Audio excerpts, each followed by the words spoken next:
Hello, welcome. My name is Courtney. I am with North Dakota Assistive, and today we are giving a webinar on assistive technology and adaptive equipment for diverse sensory needs. Joining me today, I have James Werenberg from the Minnesota STAR program. James, I'm going to give you a moment to quickly introduce yourself. Hello, everybody. My name is James Werenberg. I'm an assistive technology specialist with the Minnesota STAR program, and excited to be here with you guys today to talk about adaptive equipment for sensory needs. Awesome. Thanks, James. Yep. So I have put a link to download the slides in the chat function. You can access the slides after the presentation as well. This presentation is being recorded and will be uploaded to YouTube so you can see it at a later time or share it with somebody else as well. If you have any questions, please go ahead and put them in the chat. And got it.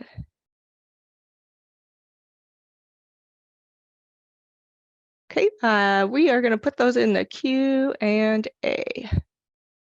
instead because my chat is Being funny. being funny.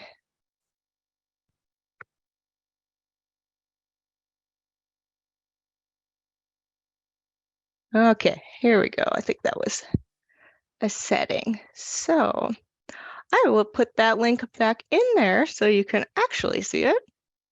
Thank you for letting me know that the chat was doing that. Okay. Okay, so hopefully now you can see the chat. Yeah, okay. I'm gonna, Vanessa, thank you so much for letting me know. Thank you, awesome. So in the chat, there's that link. Go ahead, download the slides if you'd like. If you have questions or anything during the webinar, please feel free to go ahead and put them in the chat, and I will do my best to answer those. James is going to be monitoring the chat for us. I see 2 raised hands. And I'm just going to allow one of you to talk. I have a Candy. Candy, do you have your hand raised? We can see the chat, but you might have to resend it. Okay. Okay, those are just accidents. Okay, thank you. Yes, thank you. And I'm going to mute.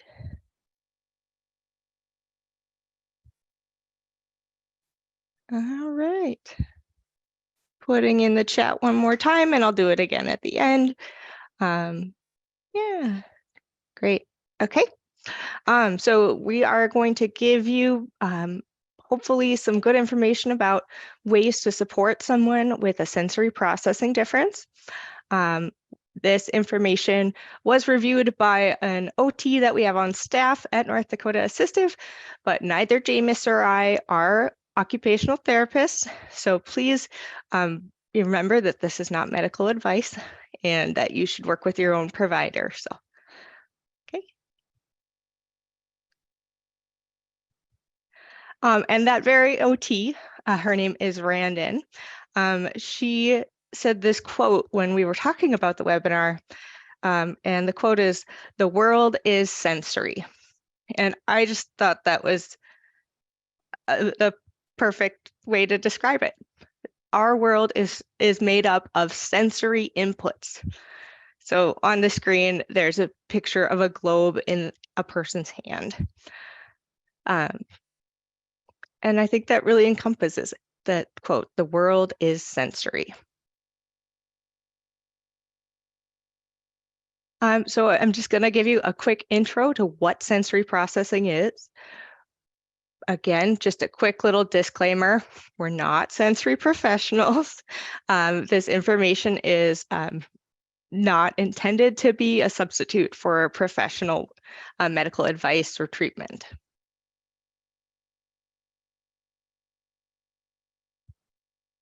Okay. So when we think of our senses, we all know about the five senses, right? We know about our sight, our smell, our taste, our hearing, and touch. But there are three other senses, sometimes even thought of as four, that we also have that contribute to how we get information about the world around us. So those other senses are our vestibular sense, which is our sense of balance, our body position in space, coordination, our proprioceptive senses, and our proprioceptive sense is our movement sense. So it's telling us, where we are, how much force to exert, and it helps us feel grounded. And then lastly, we have our interoceptive or internal sense. And that's kind of like our sense of what's going on within our own body. Like I am hungry, or feels like my heart rate is beating quickly, that type of thing. So 8 senses.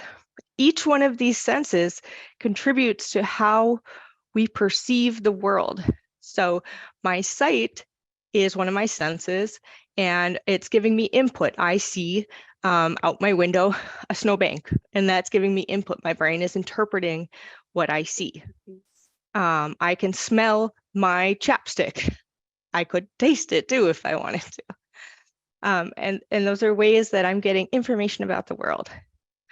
With sensory processing disorder, that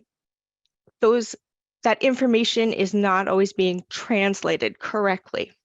So I actually have a video from a well-renowned expert in sensory processing to just give you a short idea explanation of what it is when sensory processing is not functioning appropriately.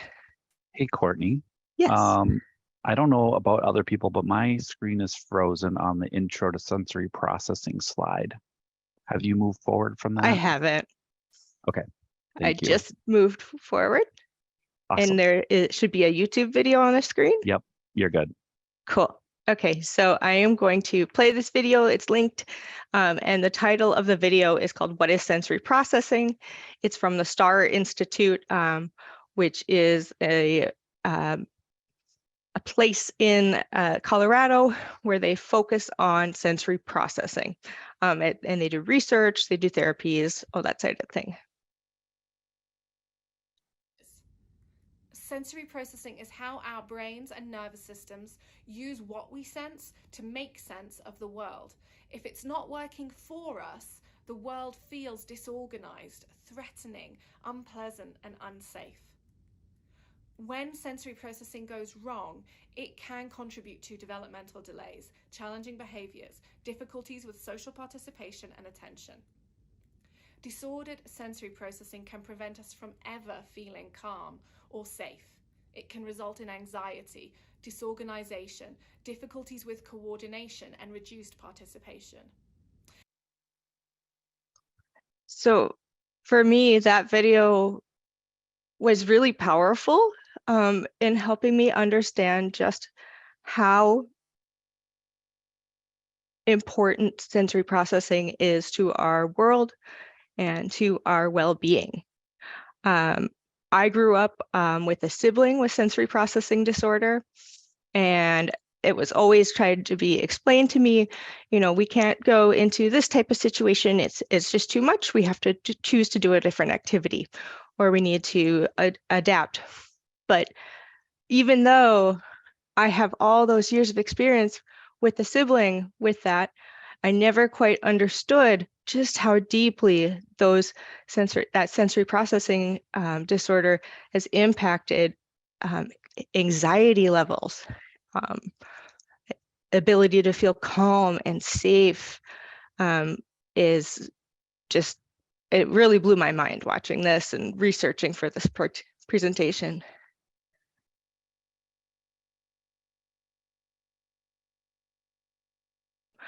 So in kind of short, sensory processing disorder, sometimes they call it sensory integration disorder, is trouble managing information that comes through the senses. Another quote is that people with SPD, sensory processing disorder, misinterpret everyday sensory information, such as touch, sound, and movement. They may feel bombarded by information. They might crave intense sensory experiences, or they may be unaware of sensations that others feel. They may also have sensory motor symptoms, such as a weak body, clumsiness, awkwardness, or delayed motor skills. So with sensory processing, there can be different types of differences. A person can have hypersensitivity in one or more senses, and hypersensitivity is sometimes known as being sensory avoidant.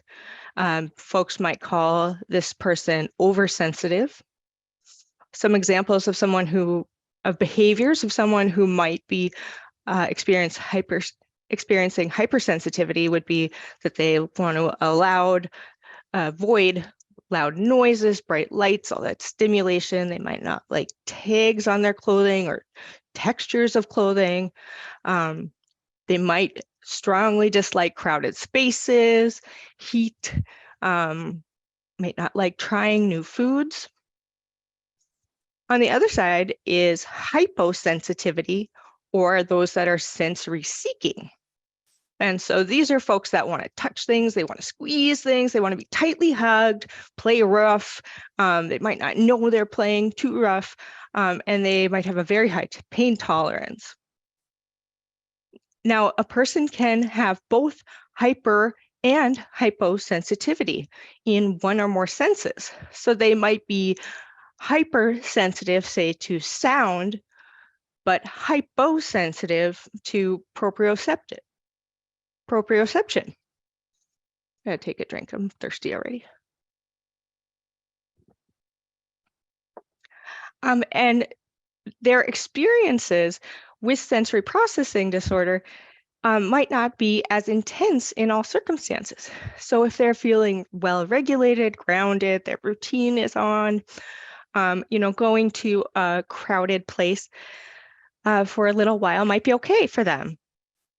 And even if they have that hypersensitivity to sound or something, versus if they're feeling dysregulated, maybe they're tired, maybe the environment is just wonky, there's something going on in their life, it might be more intense. They might be having a more intense experience. So it can go from being something where it's this constant feeling of annoyance to just like complete overwhelm and shutdown. Obviously, none of us want to have overwhelm or shutdown. So I'm just going to give you an overview of some different assistive tech that can help with these sensory processing issues. One more disclaimer. Please consult with an occupational therapist or behavioral specialist when you implement specific devices for a person. So one of the first things I want to talk about is sensory choices.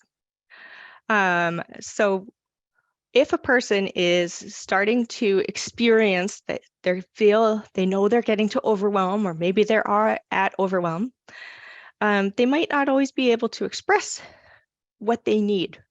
So we could have a sensory choice board of activities or devices that we know they find calming, that helps them regulate.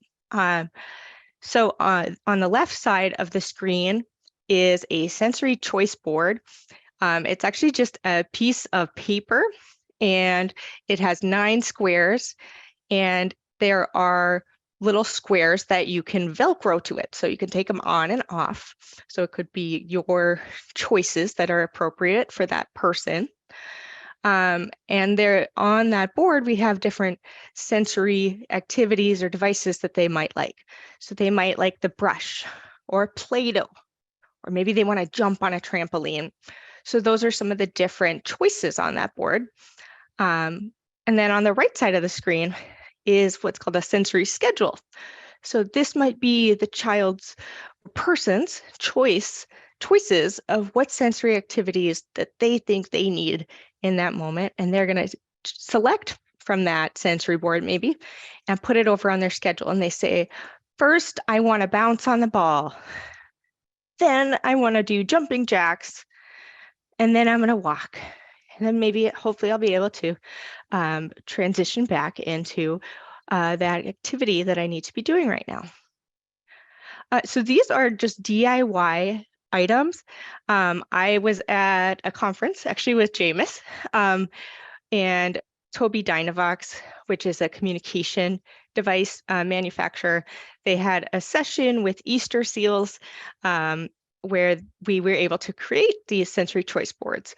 But that was an activity that's available for free for those that have a Tobii Dynavox My Board Maker account. You can create these all on your own. You could do it in Word. You could have pictures of your own activities. You could use construction paper. I just thought this was a really good example. Okay. The first sense of devices that I wanted to talk about is for lighting. So in my research, I found that a lot of folks can be overstimulated by overhead light, specifically fluorescent lights. So first thing, just if it's appropriate for the person, reduce overhead light. If you're working with someone with a vision impairment who needs all the light they can get, this wouldn't be appropriate. So if it's appropriate, you could add a fluorescent light cover. So the picture on the top right of the screen is of an overhead fluorescent light. And on the light, it's got this transparent cover of a beautiful scene of clouds. My first experience with these fluorescent light covers was at the orthodontist as a child. You're sitting there getting your teeth drilled in, and at least they had these to look at. So they just magnetically attach to overhead fluorescent lights. So a good option for office or school, that type of environment. And there's so many cool designs out there. It's not just like one color. It's these clouds or galaxies, or could be a favorite cartoon type of thing. For lighting, you want to offer different sources of lighting, task lighting, lamps, overhead, and then be aware if the person is sensitive to certain types of bulbs. So that might affect somebody. They might be very sensitive to any flickering. So it might not be something that you can sense, but that doesn't mean that they're not experiencing that. So if they say, oh my gosh, that overhead light is flickering and it's driving me bonkers, like, believe them and see if a change can be made. And then lastly, with lighting, I want to encourage you to think about using smart home devices, smart home lighting devices, to create sensory environments for different needs. So there are so many different types of smart home devices. I did a webinar 4 months ago or so about smart home, and I'll be sure to link it on YouTube, but there's thousands, literally thousands of smart home devices now. And there are things like these pretty light strips.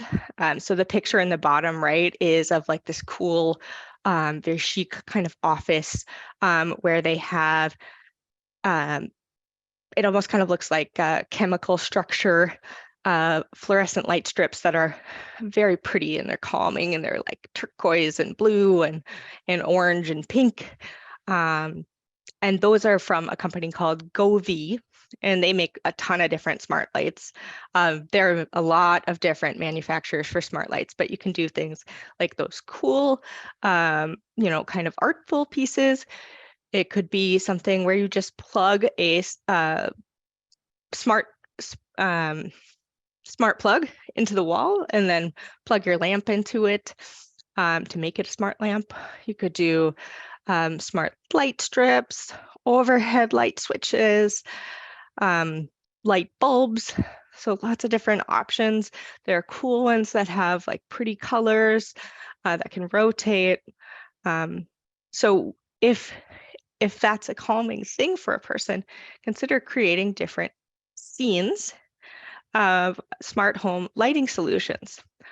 And a scene is basically that. You're setting a scene. It's a set.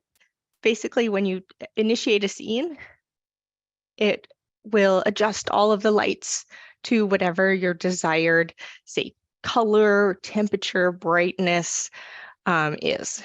And making that so it's all together, and then you can access it, or the person can access it very quickly, is really a cool idea. And a couple quick ways that a person can access a smart home scene or a routine are with shortcuts on iOS devices or action blocks on Android devices.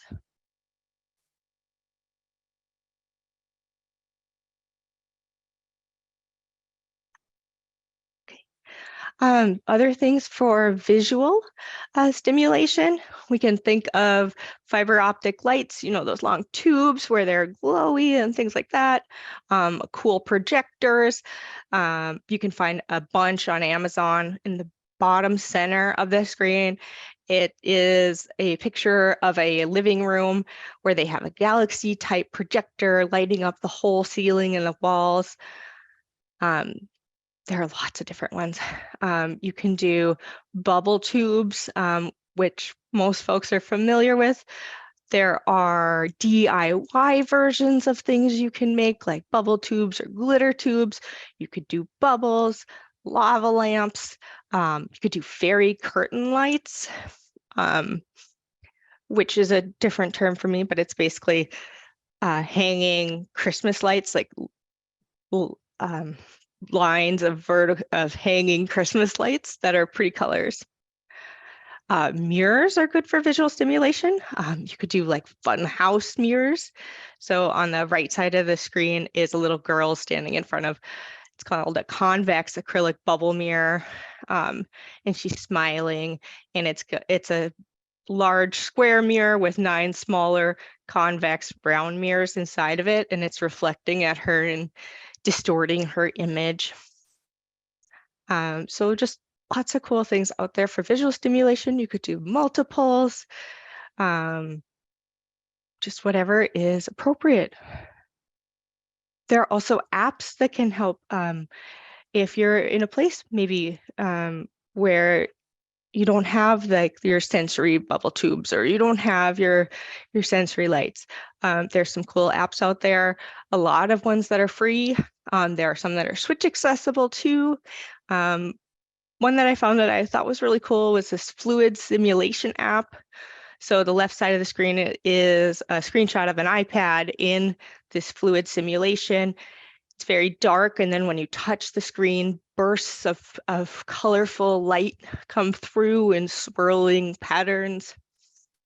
On the right side of the screen is a Switch accessible app called Marsh by Sensory App House, which is a maker of a lot of sensory apps. So this one's Switch accessible. It's also very kind of easy to manipulate. It looks kind of like a digital rain, purple digital rain on a background. And then there's 2 bars with balls on the ends, kind of like barbells. And when you tap, you can change the direction of the bars. You can change the background. You can change how fast they go, that type of thing. Hey, Purple Rain, that must be a Minnesota company. Right? Definitely. Okay. So on the other side, sometimes we need to reduce visual stimulation, especially on electronic devices. So a few ways to do that are color filters. So like iOS devices have a color filter built in, and you can you can put like a pink filter on the screen, and it could be very transparent or much more opaque. You could change something to grayscale mode. You can reduce movement on your smart devices. You could put your devices in dark mode, which inverts the colors, which can be a lot easier on the eyes as well. You can try out focus mode. So a lot of devices now have focus modes built in where you can customize what notifications come through, what's coming up in the background. So there's less stimulation coming in. For monitors, you might need to get like an anti-glare filter that can be placed over top of the monitor. There's some very excellent high-end monitors now that have anti-glare, different things like that. You can even reduce this refresh rate for some monitors. That might be helpful for somebody that's getting too much visual stimulation. On an iPad, you can get an anti-glare screen protector called the Paper-like. And they, I think, marketed this more towards artists that use an Apple Pencil, but it really gives the iPad more of a paper-like appearance, hence the name. And then you could, in your browsers, try reading modes. So like Safari and Chrome have reading modes built in. Microsoft Edge has even more built into it. So they have one called Immersive Reader. And so Immersive Reader is actually a learning tool.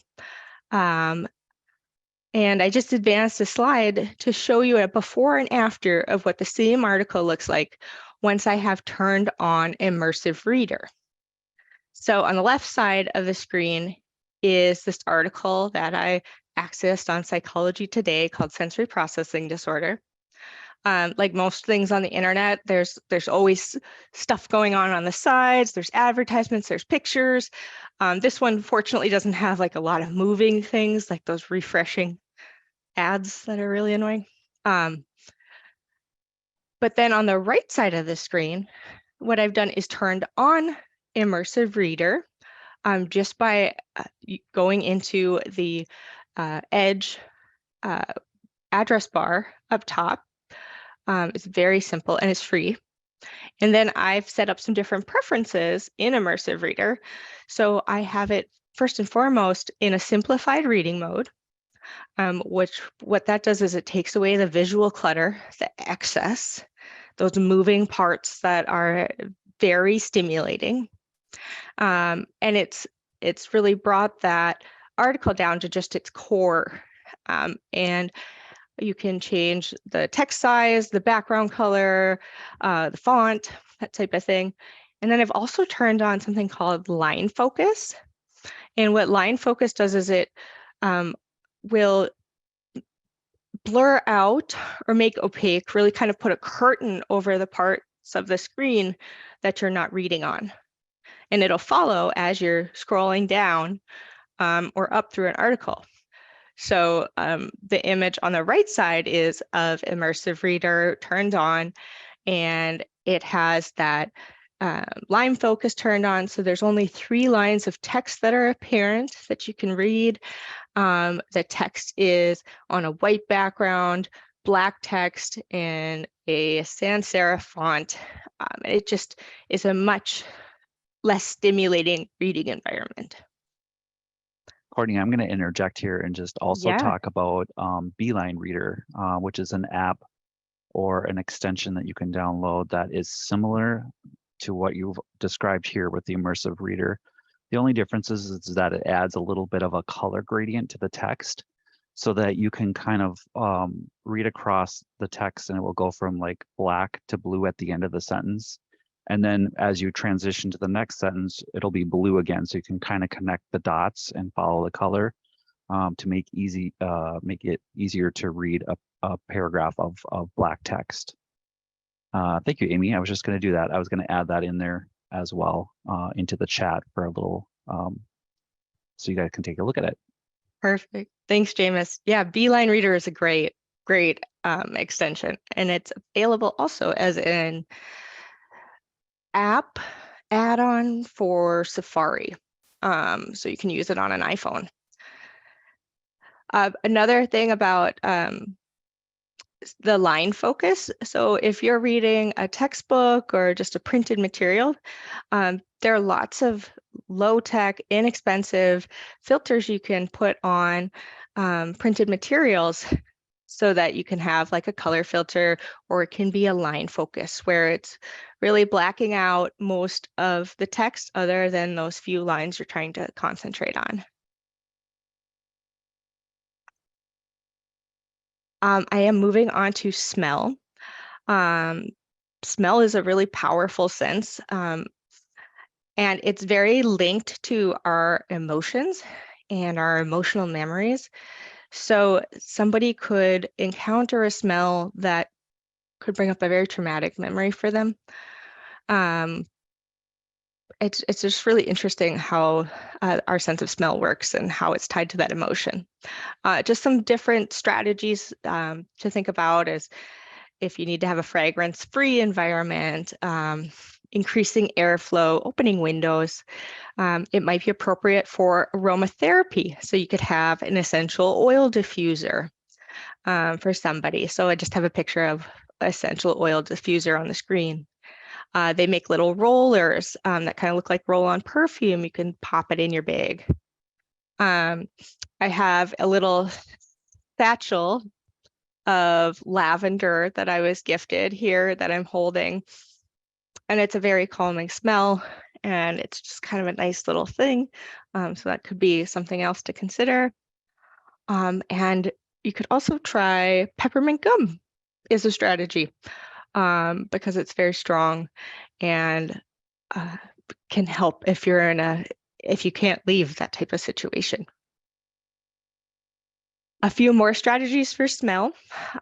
So if you are trying to increase that smell, are scented things like scented markers or Play-Doh. They're scented stickers. So that's cool. For safety for smell, this is kind of something you don't really think about. But if someone has an under-aroused sense of smell, are they going to know that there's natural gas coming in? Are they going to be able to smell that? Can they smell that rotten egg? If they can't, maybe you want to consider a natural gas detector, which will give them a visual and auditory alert. So that's a picture I have on the screen. This one's just a plug-in. It can alert you to, say, if your gas stove is on or there's propane. So just consider that. Another thing is that our smell is something we use to tell us if we can eat something. So if our sense of smell is under aroused, and we might want to think about safety. So making sure that we label things that a person cannot eat. You can still get Mr. Yuck stickers from the 90s. You can get a free sheet of them if you contact the Pittsburgh Center. The Mr. Yuck sticker there is a clickable link. But you can get those, put them on so the person has a visual reminder that something's not safe. Another thing you could make is, say, a little cheat sheet for them that is you put on the fridge or in the kitchen, somewhere like that, that tells them to remember to check the expiration date, to look for mold, to see if the item has changed its color or texture, and to make sure they're checking that it doesn't have a hazard symbol or a Mr. Yuck sticker. Courtney, just Yes. a quick interjection here. We have a question. Okay. But I want to make a quick statement too that this slide is particularly important for people who maybe suffer from long COVID as well, who have lost a sense of smell because of COVID. So this can be applied to those individuals as well. But the question is what do we have for a fragrance-free environment? So want to be able to have some smelly stuff, but maybe it's a fragrance-free environment, and that's always really touchy. So yeah, these are kind of based on your individual. As far as devices, other than like an air purifier, I'm not really sure. It's more about, making sure that folks aren't wearing like strong scents, like strong perfumes, that if it's cooking a place where there's cooking, that it's well ventilated, that cleaning products you can do, try and find ones that either they have less scent, less strong scent, maybe not the pine sol, but maybe there's another alternative that might not have as intense of a scent. Those are kind of some things you could think about. And I have a mother-in-law who has a chemical sensitivity, so she cannot do any type of chemical perfumes or anything with chemicals in them, but she could do more natural scents like aromatherapy or essential oils within small doses. So Okay. that might work for you, but it may not. It might trigger some sensitivity from others as well. So just be careful of that as well. Yeah. Okay. I'm going to go to the next slide. This is about oral motor. Some folks are looking for more sensation. And one way they do that is by chewing on things or eating things that aren't food or aren't appropriate to be putting in one's mouth. So if you search on Google for Chewlery, CHEWLERY, I had to look down at how to spell that. Chewlery, which is chewable jewelry, you'll get a ton of different results. Make sure you're finding something that is non-toxic and safe to be putting in the mouth. So picture on the right of the screen is these fun little ice cream necklaces and all these different colors, and they've got a couple different textures on them for someone to chew on. On the left side of the screen, I have something called chew sticks, and these actually go on top of a pencil. They don't have to, you can just hold them. And they've got some different textures for someone to chew on. And if someone's looking for that chewing type of thing, there's different textures, there's different hardnesses, there's different flavors that might meet that need for them. I'm going to move on to hearing. So hearing is a big one. I think a lot of people are aware of some good adaptations for folks. I want to remind everybody about noise canceling headphones and earphones.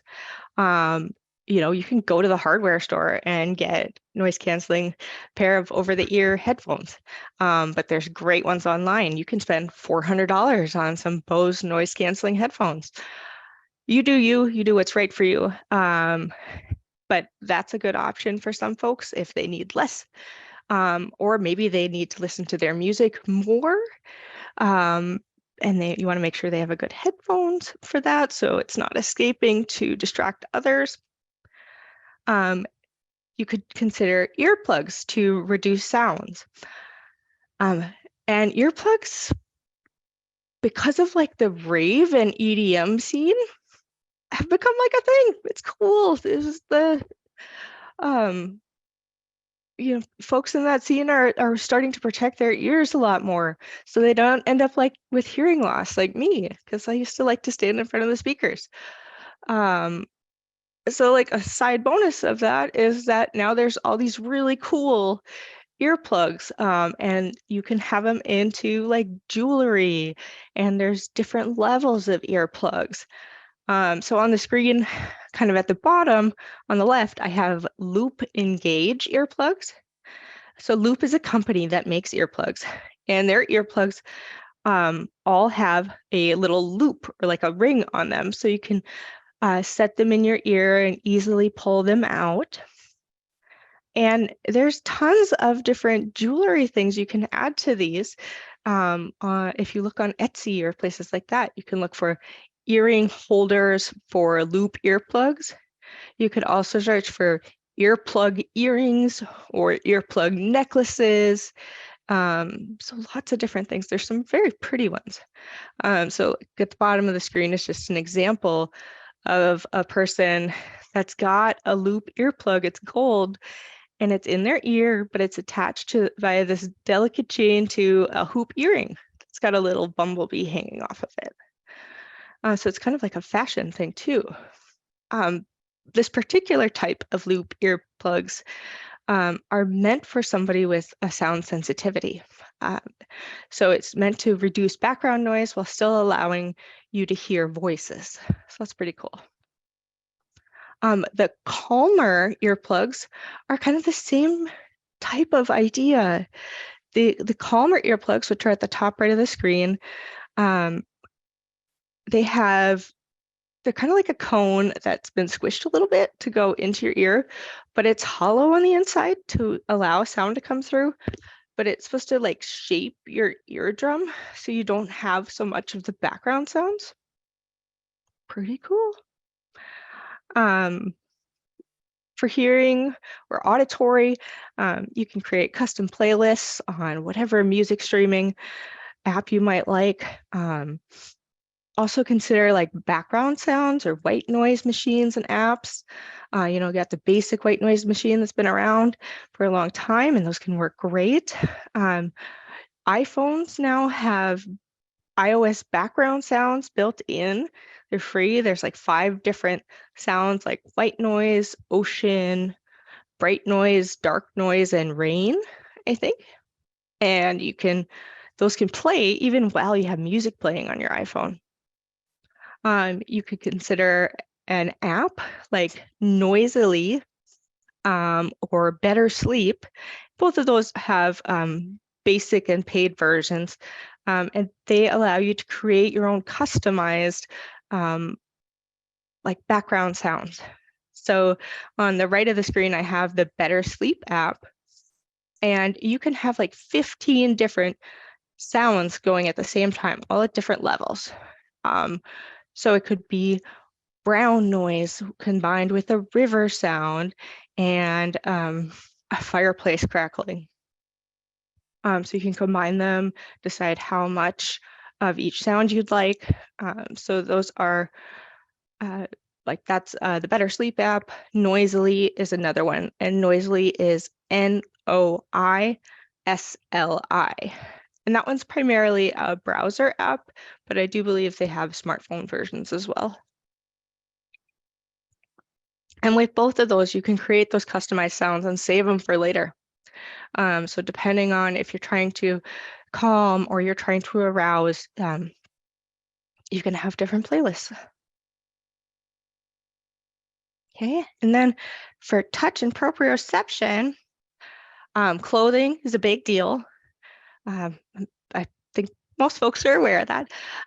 Consider compression clothing. So you could go like off the rack, sports compression wear, or like Spanx, if you're so inclined.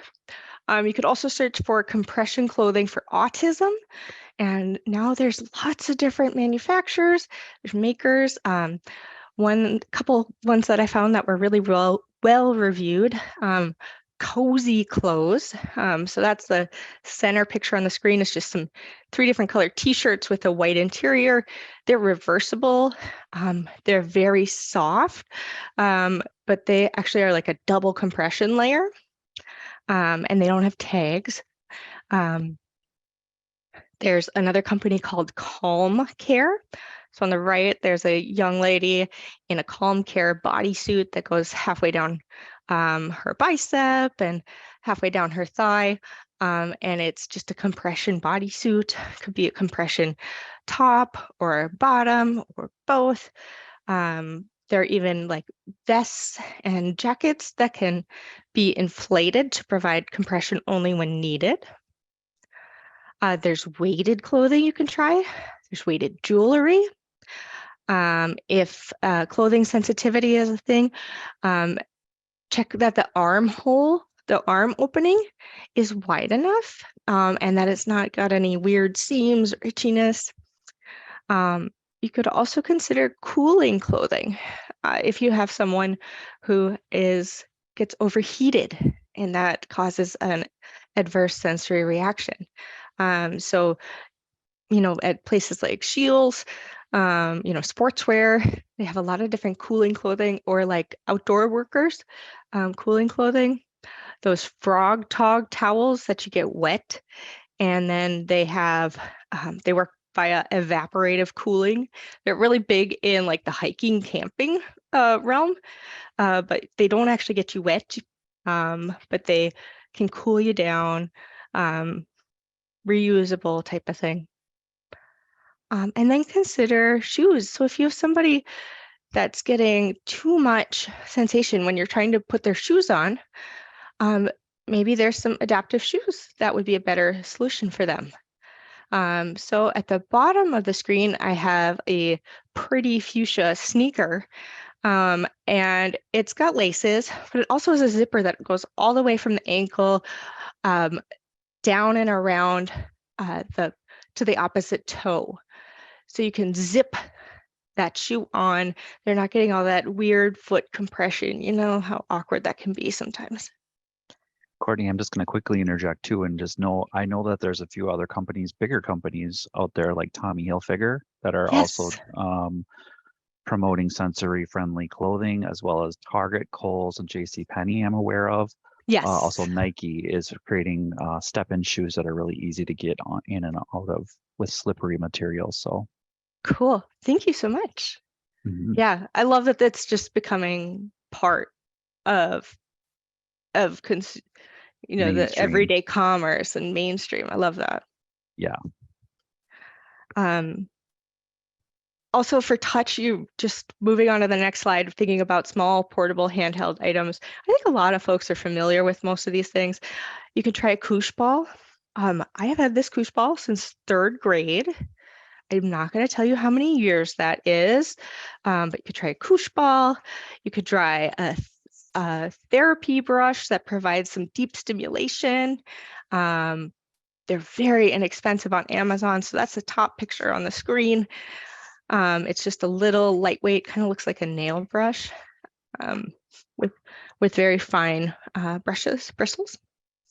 You can do a DNA ball, so that's the bottom of the screen. So it's a squeezable ball filled with other balls of different colors, and it's really interesting. But it provides a lot of stimulation. There are weighted little balls that you can have. So this is a weighted ball. It's actually quite heavy, but just having that in your hand can provide some extra proprioceptive input. So just, fidget poppers, that type of thing. Seating is another area that can provide a lot of good input for somebody.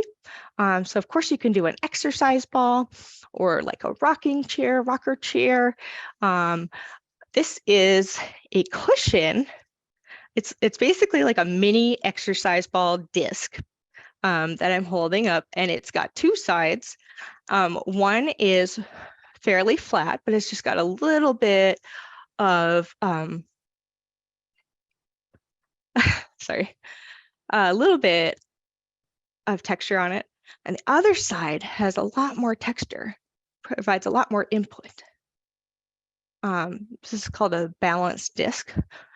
There are really cool wobble chairs. So bottom center of the screen is called a wobble seat. They make these in all sizes for toddlers to adults, and they move with you. And they encourage what's called active sitting. Squeezy seats, which provide some pressure. You could try floor seating, and you can include like a textured floor mat. So that's what's on the top of the screen. It's these different like 1 foot cubed or square tiles, each with different textures like grass. One's smooth, one's bumpy, one looks like fur. So you're getting different inputs there. You could do a chair fidget, which is basically like an exercise band that's been wrapped around at the bottom of the chair. So you can bounce your legs on that. Instead of driving everybody in your class bonkers like I did, I could have had a chair fidget rather than shaking my whole desk.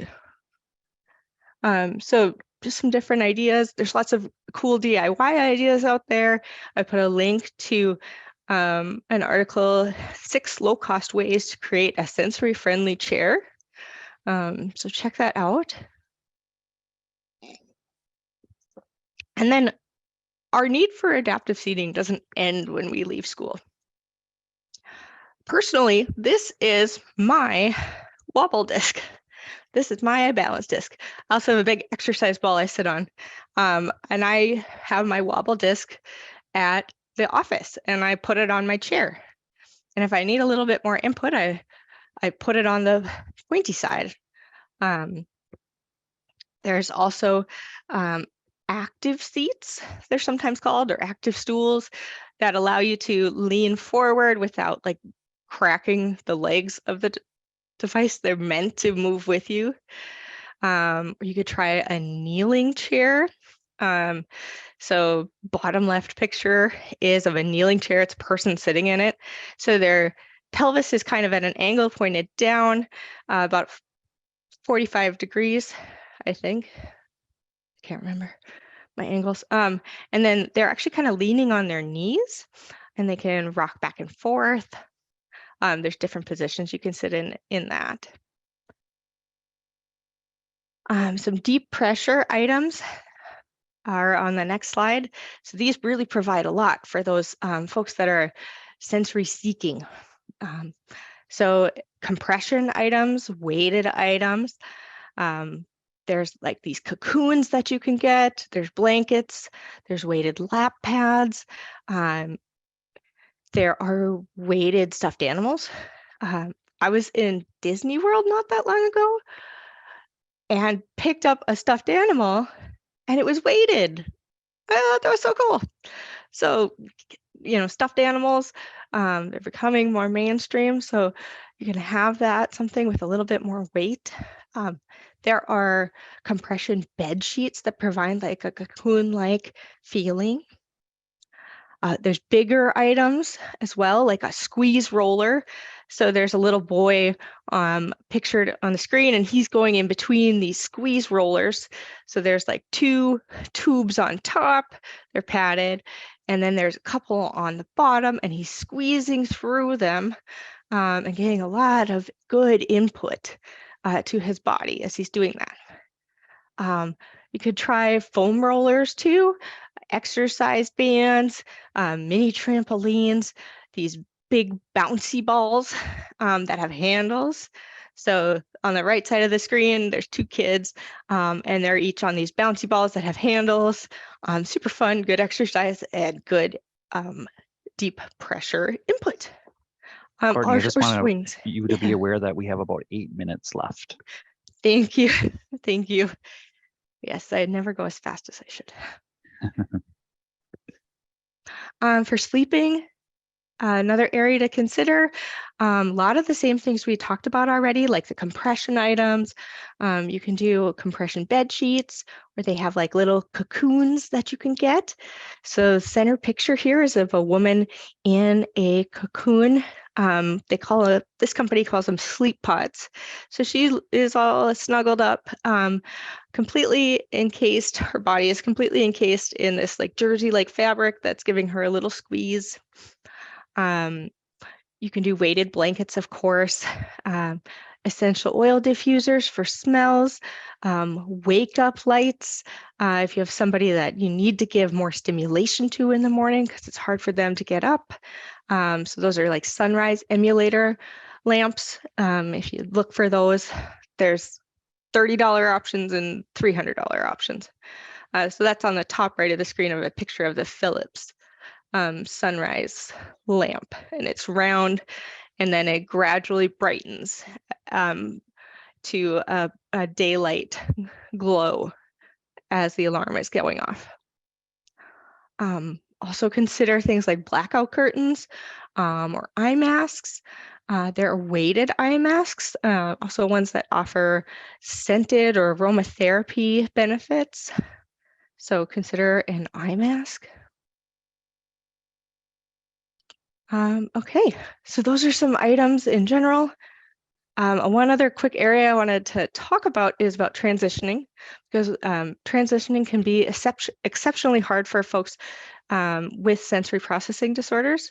So a few just strategies to help is to cue, letting them know something's coming up. Try using a visual timer, which I clearly should have been using, or a visual schedule to let them know this is the sequence of events that's going to happen right now. So there's a company called Time Timer, kind of like the OG maker of visual timers. They have all sorts of visual timers. On the left of the screen, their original one is about 3 inches, maybe 3.5 inches square.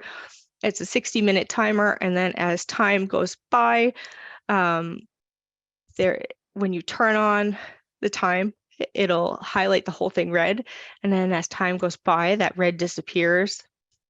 They have different iterations of that. They have like a whiteboard where you can write out a note, or you could write out that schedule for them. They also have apps, so you can get the app for Apple Watch for free. There's also what are called countdown timers. And what these do is they give a light. So like red, the one on the left is like red light, yellow light, green light. And I should say it's in reverse. So like that's called a time tracker. And you get a green light when you got lots of time left. It then goes up into the yellow. Okay, time to start thinking about like transitioning away. We got to clean up or go on to the next activity. And then when it's red, activity's done, the timer is going to go off. On the right side of the screen is another kind of option. This is called a light up countdown timer. And it's a cone kind of shape. The top part of it is a light that beams out, so you get 360 view. And you can set for how long the timer is, and then how long of a warning time they get. And then the light will change colors with that red, yellow, green. The next section is about smart home and smartphone tablet tools. I think I'm just going to kind of talk about these very quickly so we can get to the end. But again, links are in the description in the slides. Couldn't think of my word. So some different apps that you can consider. Guided breathing apps or meditation apps like Calm or Headspace. There's calming color apps and images you can try, coloring apps. There's an app called ChoiceWorks, which is designed for the autism community that gives folks a visual schedule. It can do like countdown timers for different activities, can give like if-then activities. So it could be if I'm feeling upset, then, and it'll split off and give you 2 arrows. Then I can do this or this. And then the arrows go to pictures of activities. So then I can jump on the trampoline or go in the cocoon, maybe. And then if you're using some of those smartphone tools, make sure they're easy to access. So the person can get to them right away when they need them. A couple ways to do that. For Android, you can make an action block, or you can create a widget so they show up on the home screen. You can just tap. So that's on the left side of the screen is a screenshot of an Android smartphone, and it's got like a 30-second timer. And then next to it, it's got a picture of a cat. And if you press that, it's an action block. And then it'll play a cat video. So that's one idea. On Apple devices, iOS devices, pretty similar type of thing. You can create a shortcut or, again, a widget that can go to a preferred app or tool that you're using. Smart home tools, we already talked about like creating a custom scene with lighting. You can create a routine that includes that scene, that lighting scene. So it sets all the lights exactly how we want it. And then maybe it plays a playlist, that type of thing. And then again, making sure that's easy to access. Maybe they wouldn't be able to say, you know, Alexa, calm me down. Maybe they need to have a smart button that they can press. Or maybe they're a communication board user. Make sure that that's programmed into their communication board. this slide is about Alexa routines and just how to create one. All of the smart assistants, so Alexa, Siri, Google, all can create routines or shortcuts, they're called. Basically what they do is they combine a set of actions in the smart home, so lights or turning on the fans, whatever, and then whenever you do the trigger, so it could be pressing that button, it'll execute that entire routine. Okay, and we're at 1 o'clock, but if you want to stay out, just real quickly about Jameis and I, we work for the Assistive Technology Act programs in our states. So I work for North Dakota Assistive. Jameis works for Minnesota STAR. These Assistive Technology Act programs provide so many great services that you can access for free.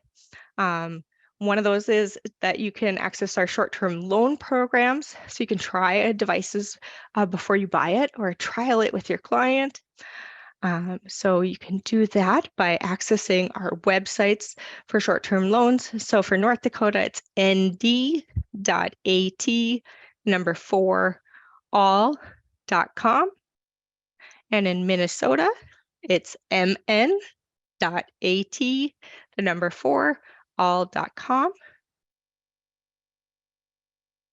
And we just encourage you to contact us. So for North Dakota Assistive, you can visit our website, www.ndassistive.org.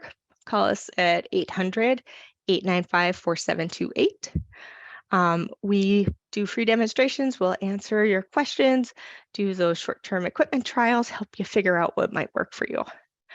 And Jameis? And the same for Minnesota.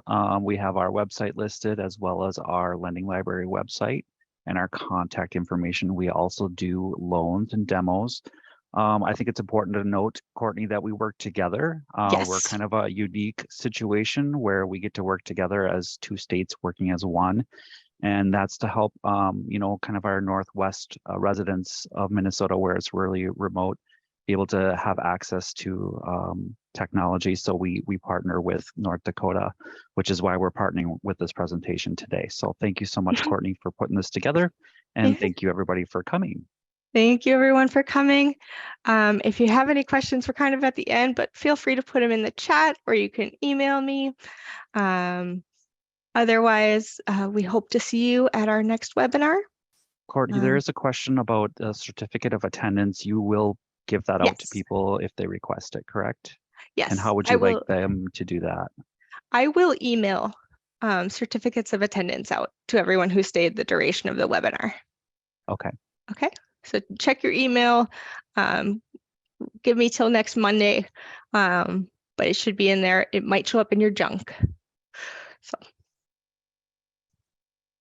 Thanks, Courtney. All right. Thank you, everybody. I appreciate you taking your time out to learn.